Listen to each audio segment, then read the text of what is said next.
What's going on, YouTube? How you doing? This is Techxtremist. Welcome to speed testing. Check it out. We do have some T-Mobile equipment up on that tower over there near this Walmart.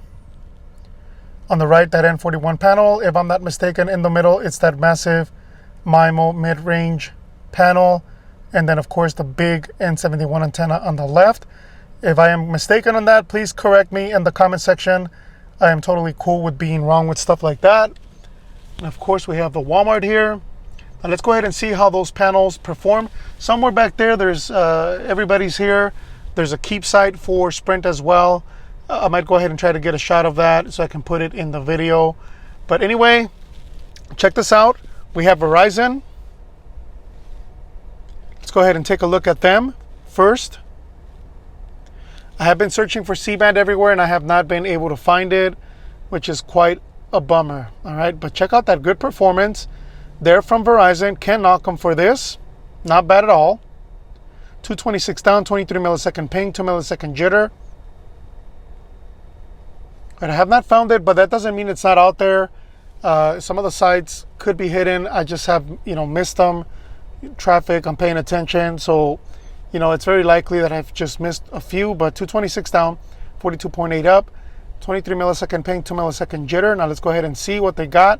They do have that N5 at 10 megahertz, band 66, 15 megahertz, and then they have band 5 at 10 megahertz. Let's go ahead and do the speed test again so it'll show us all the bands.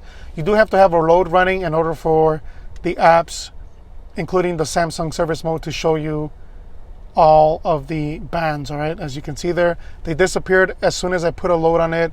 They came back. Then they have 10 megahertz of band 66 and 5 megahertz of band 2.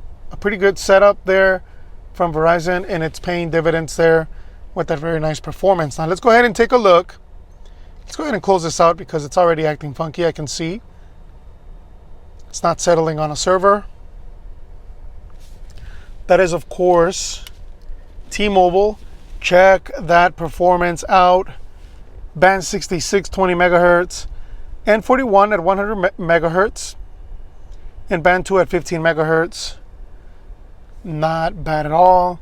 And I do believe those are the Nokia panels. Looks like they have that edge. The way to tell, and this is the way that I was able to decipher through the website, and then confirmed to me by Terrell 352 or Mobile Master Tech, and by Tyrone from Tech Life channel, is the Nokia panels for N41 have a little groove around them, kind of like an indentation like this, like you see here on the phone, right? If you look at it from an angle. And the Ericsson panels don't have that. Plus the Ericsson panels, they just have a line around, and then they have the Ericsson logo at the bottom. That's the best way to tell if you have Ericsson equipment in your market. Most markets are gonna have the Nokia equipment for T-Mobile. But check that out, 647 down. You can't knock that Nokia equipment. It's performing really well, considering how many people there are here. I mean, the restaurants are loaded. There's a lot of people everywhere. 647 down, 115 up. 17 millisecond ping, 4 millisecond jitter. Not bad at all. Now, a lot of you will say, well, why don't you go inside the Walmart and test? The truth is that the performance doesn't drop off that bad because, the antennas are relatively close, all right? So usually when the antennas are this close and the carriers know better and put them close to Walmarts, they really do. You're going to get good performance inside of the Walmarts. I hardly see any performance drop off, all right? So anyway, 647 down, 115 up, 17 millisecond ping, 4 millisecond jitter. Very good performance there from T-Mobile, that N41. I mean, kicking some serious booty. But then, again, you can't fault that Verizon performance. Now, let's go ahead and take a look at AT&T. According to PC Mag, not the fastest anymore here in Phoenix. Although, to me, anecdotally, it still feels like the overall more reliable. Not more reliable, that would probably still be Verizon. But it feels like the most consistent one. Although, again, keep in mind, that is completely anecdotal. And T-Mobile is coming on super strong with these amazing speeds pretty much everywhere in Phoenix. And that is shown in that PC Mag report where the averages were the highest here in Phoenix.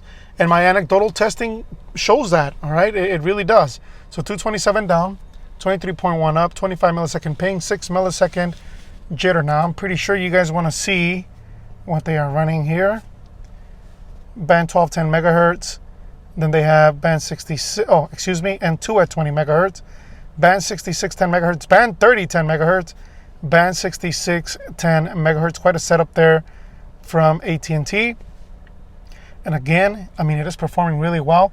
All the carriers doing pretty good considering how crowded this area is. Tons of people here, performing really well. But T-Mobile, again, I mean, I'm starting to sound like a broken record, and I'm starting to sound like a T-Mobile fanboy, but you guys know me. When AT&T was faster here in Phoenix, I was beating the drum beat. And I'm just going to tell you the truth. Even if the truth doesn't align with people's feelings, it is the truth. And T-Mobile, I mean, is making everybody look a little bit outdated, even though they're performing well, don't get me wrong. But I mean, look at that upload speed. I mean, wow, 115 up, all right? And then that 647 down, very nice performance. I can't imagine what the site pulls in the middle of the night, probably in the 800 range. But anyway, let me show you this before I let you go. This is where I'm at, Glendale. But anyway, I really appreciate y'all watching. Hit like, subscribe, comment. Make sure you hit that ring notification bell. You all have a beautiful one.